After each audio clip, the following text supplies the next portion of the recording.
안녕하세요. 오늘 좀 편하게 입고 왔습니다. 괜찮죠? Who's that guy?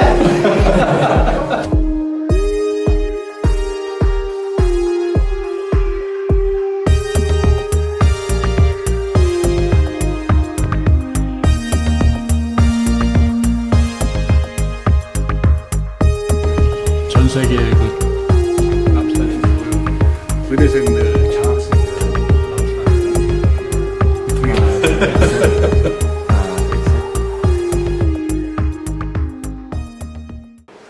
이태석 리더십 아카데미의 구진성 원장입니다. 반갑습니다. 강사들 이렇게 모시는 선생님들을 소개하면서 어떤 기준으로 저희 선생님들을 모시는지 잠깐 말씀드릴게요. 많은 곳에서 리더십 스쿨 프로그램들이 있습니다. 근데 이태석 리더십이라는 그 리더십은요, 그 이태석이라는 분이 보여주셨던 삶에 그대로 녹아들어가 있습니다. 즉 사랑, 헌신 많은 분들이 하셨죠. 오늘 여러분들에게 많은 이야기를 들려주실 하버드대 박기범 교수님을 저희가 모신 이유도 이제 직접 말씀하시겠습니다만, 모든 것을 내려놓고 왜 시골길을 걸어가셨을까? 이게 제가 제일 궁금해서 모시게 됐습니다. 하버드 의대 박기범 교수님을 모시겠습니다. 큰 박수로 맞춰주십시오.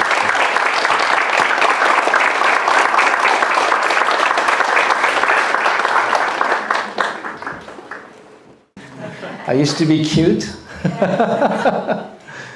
This was taken in Wantong, Gangwon-do. Yeah. My father, he went to medical school, 의과대학, and then he trained actually in the U.S. at Colorado. They had an exchange program, and then he ended up becoming a major in the medical corps and 원장님 at an army hospital in Wantong. So I grew up privileged. I was the boss's son. That's actually underneath me is a bicycle, tricycle. I was a badass. Yeah. But I grew up adoring my father. That's him. He's 93 years old now. Yeah, 원숭이띠. And in June, I told this to Junsung, bringing my dad, 93, and my mom, who's 91. And myself, my wife, and my youngest daughter will be pushing him, actually. He doesn't walk very far. We're going to bring him back to Korea, because his hope is to come back to his homeland one more time. And I want to be useful to him. But I remember, he survived a war, Korean War. And being a doctor at that time, he said, I can help people. And I have skills that I can provide and people need. And when I do that, they will bring me their chicken. If they have a little bit of rice, they'll give me their rice because they're thankful. And somehow that impacted me. Something about the humanity, being able to help someone, their gratitude gives me a sense of usefulness. And but he also didn't say this, but my mom especially, it's like, you should go to med school. You have any moms like that here? Yeah, I don't know. It creates problems, yeah. But yeah, that was in Korea. And then this was December 1973 at the Gimpo-gonghang, right? They didn't have Incheon-gonghang back then. This is me, my brother, I have a younger brother, and then my sister. She's the one with the white hat. She looks like she's frightened. And my dad and my mom and all my relatives saying goodbye to us. But I grew up in New Jersey, and I have a story to tell you. When I came to the United States in 1973, 74, my parents wanted me to become Americanized as quickly as possible, right? Forget about Korean tradition, forget about Korean culture, just do everything Americans do and just do it as quickly as possible. And one of the things that we did, we chose American names, right? So, you go by Key Park now, but there's a story behind that. So I chose Michael. I know, so Michael. It's because I was looking at Manachek, and then I said, Michael. I was like, I like that name. And then I was in school, junior high, and my homeroom teacher, first day of class in September, and then reading through all the names, got to my name, it says, Michael Park. It's like, here. It's like, what's your real name? I said, well, it's Kibum Park, right? It's like, why don't we call you a Korean name? It's like, okay. So he said, I'm gonna call you by your Korean name. That's your real name. That's your given name. I was like, wow. I don't remember anything I learned in his class, but I remember that. He had one suggestion though, because my name was literally spelled Key, K-E-E, Bum, B-U-M, Park. We didn't know that Bum meant Koji in Korean English. So Mr. Sabatini, my teacher, said, you shouldn't use that name. Your kids are gonna just make fun of you all year. So I said, this Key, middle initial, B, Park. So I became Key Park after that. But Mr. Sabatini gave me Key back. I was on my way to losing myself, right? To become Americanized. So went to high school. There weren't that many Koreans in my class in Wayne, New Jersey. And I did go to medical school like a good son. So next to me is my sister. She's my nuna, but she took a year off in med school, and we were in the same med school. So we graduated together. She hates that. She's not my 선배, But she's now pulmonary care and internal medicine, critical care. She's doing great. And she has a daughter who's a doctor. I have 3 daughters. I don't see doctor in my future. But I have a story about why I chose neurosurgery. So 신경외과, right? So I was doing my surgical rotations in the hospital. This is the last 2 years of med school. In the US, you go to college for 4 years, and then you do medical school for 4 years. Last 2 years, you spend in the hospital. And surgery is one of the core rotations. And it was really brutal. The surgeons were mean. My chief resident, who was in charge of all the residents and students, he was just a jerk. He was abusive, and I was very, very afraid of him.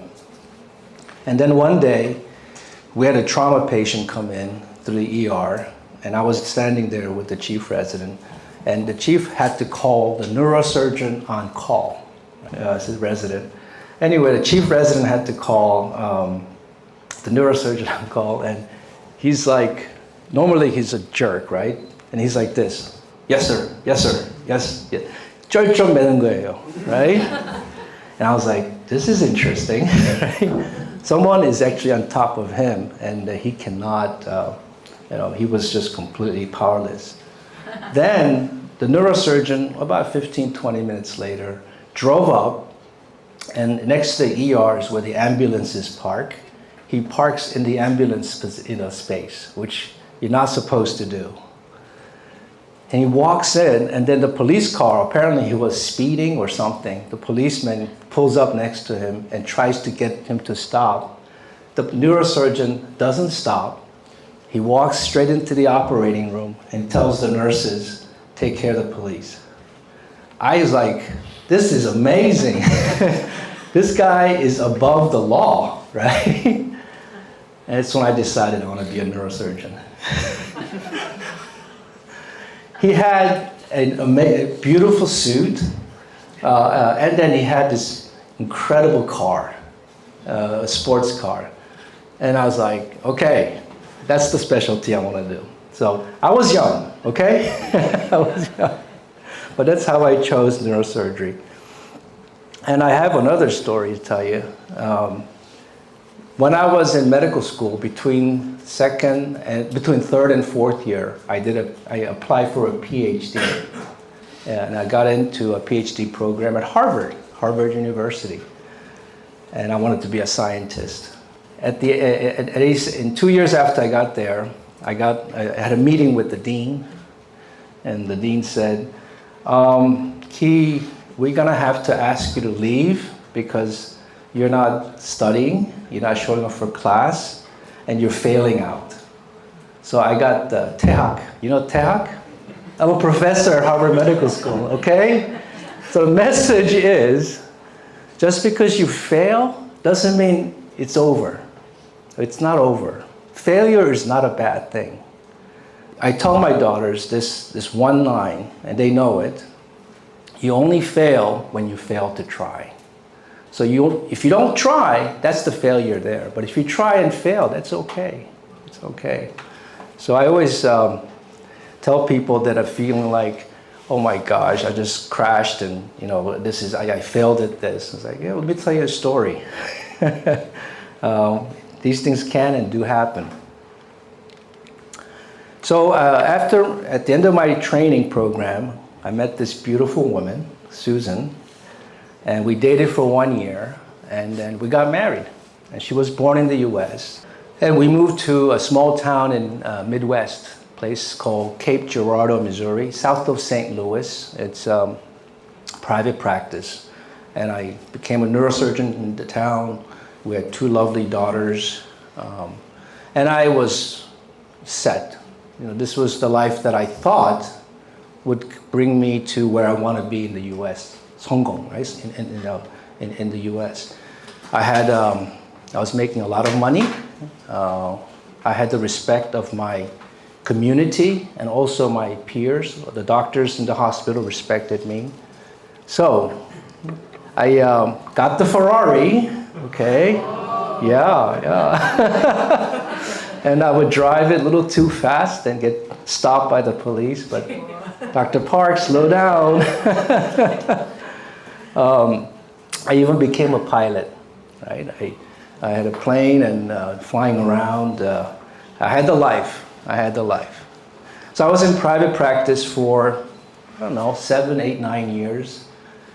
Had everything I thought I needed to be happy. And once I got to this place and looked around, I said, okay, what else is there? There wasn't much more. But then I had to say, are you happy? Are you where you want to be personally? And I had to be honest. I said, something's missing. All I saw was my friends trying to get more. 1 Ferrari, maybe 2 or 3, bigger house, bigger plane, whatever. But at that point, I had pretty much figured out that wasn't going to be the answer. And that's when I started to question life. And there's a line, there's a couple of lines. Actually, I'm going to start with the first one, which is from John F. Kennedy, and is actually from the Bible. Okay, it's from Luke, book of Luke. It says, to those whom much is given, much is expected. And there's no question, for me, no denying that I had been given so much. My parents moved us to the United States. I was given opportunities for education, training in neurosurgery, private practice, material things, everything. Beautiful wife and great daughters. So getting more things was great, but at this point, something switched. I was given these things so that I could help other people. I felt that there was an expectation of me to do something meaningful and a lot more than getting more cars. And that was when I think grew up. You know, I finally said, "Oh my gosh, I thought all my life all I had to do was get more things." And there's another quote from Mother Teresa. It says, "The best way to find oneself is to lose oneself in service of others." I'll say that again. The best way to find yourself is to lose yourself in service of others. And that made sense to me. So I started looking around. Well, I had two things. One is I talked to my wife very seriously and saying, "I'm not happy. I think we need to I want to do something more meaningful with my life." And she didn't flinch. She said, "Honey, whatever you want to do, I'm 100% behind you." And then the other thing was, conversation with my wife, and then looking at where can I be useful, right? I was trained as a neurosurgeon, and so a couple of things. North Korea, we'll talk about it a little bit, but I reached out to the North Korean diplomats in New York. At that time, U.S.-North Korea relationship wasn't too bad. So I had a face-to-face meeting with them, and then 3 months later, I was in Pyongyang, meeting with the neurosurgeons at Pyongyang 의과대학. Been there over 25 times. Last time was just before COVID. But so North Korea was clearly some place where I felt uniquely useful. But then rest of the world, it wasn't clear where I could serve. So this is when I stopped working, and we took our daughters at that time, they were 8 and 10, American age, and we took them out of school for a whole year, and we planned a travel around the world. In those travels, I volunteered to work in some of the hospitals through an organization that helps send trained neurosurgeons to teach neurosurgery. So I ended up in Ethiopia and then in Nepal. So in Ethiopia, we arrived, and I was actually assigned to the government hospital called Black Lion Hospital, where Addis Ababa University has their neurosurgery training program. It was the first ever training program in all of Ethiopia. Norway was helping out US, and US sent some volunteers like myself. At that time, Ethiopia had a population of about 85 million, maybe 90 million. 3 neurosurgeons in all of Ethiopia. And they were not in different parts of the country. They were all in one city, Addis Ababa. And so they were desperately trying to increase the number of neurosurgeons, and they asked for volunteer surgeons. So I volunteered, and I found out also the Addis Ababa University training program. This was a fun time for me, working alongside the Ethiopians. And these guys that I taught are now professors. They're professors. In fact, I'm going to tell you a story. I learned that there's a South Sudanese doctor training in Addis Ababa. His name is Joseph Bol, right? So I contacted my former resident, who's now a professor, says, "You know this guy named from South Sudan?" I said, "Oh, let me check." So he says, there's a resident from South Sudan starting neurosurgery in Addis Ababa. He's from South Sudan, and he is supported by I태석재단. God has a funny way of making the connections, right? And I'm going to talk a little bit philosophical on this issue. And we say she's poor, 가난한 사람들이다, right? There's enough money in this world where none of us need to be poor. There's so much money in this world. Why don't we say 부자들이 욕심 때문에 이렇게 산다? Why isn't that our normalized language? It's the greed, right? It's the same thing. But we don't say that. We say they are poor. 이 사람들은 가난하다. It puts the responsibility to the people who are poor that they're poor, right? And I would challenge that. I would say we should question why we say what we say. And I think we should maybe sometimes say it's because of greed that we're not able to help everybody. Okay, it may be hard to see for some of you in the back, but there are 4 words here. Inequality, equality, equity, and justice. So there's an apple tree, okay, tree.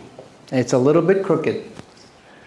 And the person on this side gets the apple more, and person on this side doesn't get as much apples, right?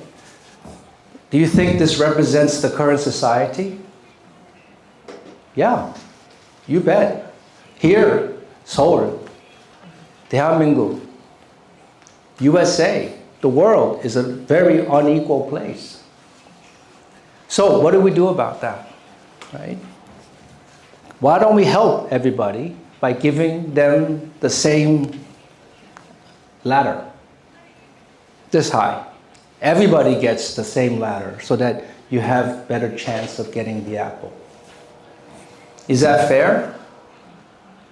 It's not fair, because still the person who was able to get more apple in the first place, now he gets more apples, right? Because everybody got the same ladder. So treating everybody as equal doesn't necessarily make things fair in the world. So then there's the concept of equity. And this comes from the recognition that things are not fair and some people will need more help than others, right? So this person gets a taller ladder, okay? And this person gets a ladder that is not as tall. And that's the idea behind equitable distribution of services. And I think that's better than equality. Now, I've been doing global health and looking at this equity issue for 10 years, okay? Initially, when I went to Ethiopia and Cambodia, I was just trying to give these people more apples, right? That's what Father I태석 did. He went to South Sudan. There were people who weren't getting basic services, and he was going to provide that to them. Then I came to the United States for the last 10 years, and then saying, wait a minute, there are people that need more help than others, and we need to have policies that are more equitable. But now, and this is something that I hadn't recognized until pretty recently, is the issue of justice. Why is this tree crooked? Has anyone questioned that? And why do some people live on this side and why do some people live on that side? Who made this tree crooked? And correcting that system level is social justice, right? Let's make that tree level. But when you spend time trying to bend the tree back to where it should be, that's when you start to run into resistance. And people start criticizing you. And I'll give you an example. There's a priest from Brazil, Helder Camara, and he's got a famous quote, and I love using this. And the quote this father says is, when I give the food to the poor, they call me a saint. You're a really good person. But then, when I ask, why the poor have no food? They call me a communist. This is such a truism. I've experienced this myself. When I start to question why is the tree crooked and why do some people stay on this side versus the other side, the people who are benefiting, they don't want to hear it. And the people that are benefiting have all the power and all the money. And they will criticize you. So in 2013, I've been working in Ethiopia a total of almost 8 years. 6 years. And my people that I trained are now training others really well. So I felt that I wasn't needed anymore. So at that time, I came across and met with neurosurgeons in Cambodia. And you know the history of Cambodia? killing fields, right? Khmer Rouge. There was a period just not too long ago, 70s, where the country decimated the educated class. They killed them all. They were down to maybe 24 doctors for the entire country. They were killed. And they just started in 2013 a training program for neurosurgeons. And they said, Dr. Park, can you come and help with teaching? We decided, and this time we moved our whole family over to Cambodia. My wife taught at an international school as an English teacher, and then my 3 daughters went to school there, and I worked at a large government hospital in Phnom Penh.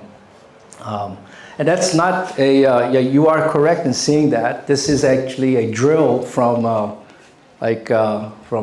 Home Depot. It's not a surgical drill. I only put that there as a contrast because they're not using this drill anymore. In 10 short years, they're now using surgical drills, and their level of neurosurgical care has really advanced rapidly, and they're looking for things like interventional radiology, through the catheters. They're looking for minimally invasive surgical techniques. This is crazy. In 10 years, the development of neurosurgical service in Cambodia has been miraculous. I just wanted to help people, and I served, and I said, wait a minute, I can work also to correct the tree. I can work on public health space.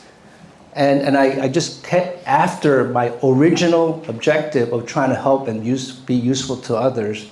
So I just want to say this out to parents and students, young people like you. There are non-traditional ways you can get to where I am. And that's in fact how I got to it. So don't always think that you have to go through the formula, right? The specs. There are other ways. Try to be useful. Try to make the world a better place. Fail if you do, but keep trying. And there'll be somebody that says, do you want to join this group? Or do you want to be here? So that's my message to you guys. And moms and girls. So I graduated from Harvard Chan School. I'm now part of the faculty in the Department of Global Health and Social Medicine. I'm not in the neurosurgery department. It's a non-clinical department. It's the Global Health Department. And I'm actually the director for policy. So specifically, I work with organizations like World Health Organization. Government's main policy for health is Ministries of Health, and I work with them. And I tell you what happened. I was Thursday. So remember, how can I be useful to others? I said, sometimes, my wife and I'd be like, did you hear her? It's like, but we won't tell her that in person. I never. We'd just be like, okay, good luck, and how do we help you? And my oldest daughter is a photojournalist, and my middle daughter is a master's student in graphic design, digital media at Northeastern, and my youngest is a sophomore in high school. And only thing I tell them, 2 things: you only fail when you fail to try, and be useful. Whatever I told you is what I tell my daughters. Wish us luck. So, I grew up when I was young, maybe your age, maybe a little older, thinking that I had to have money, I had to have prestige, and that was the formula to becoming successful. But it turns out, if I just forget about those as objectives and try to be useful and keep trying, somehow we have enough. I put through 2 of my older girls to college. My eldest is married. We had a wedding. We have enough, and that's great. And prestige, I teach at Harvard, right? How's that possible? I have more than enough. And that's not because I tried to get that. Those are actually byproducts of what I'm trying to do. This is me and my wife last summer in Cambodia. We went back 10 years after we left, and she's the love of my life. So that's all I have. Thank you.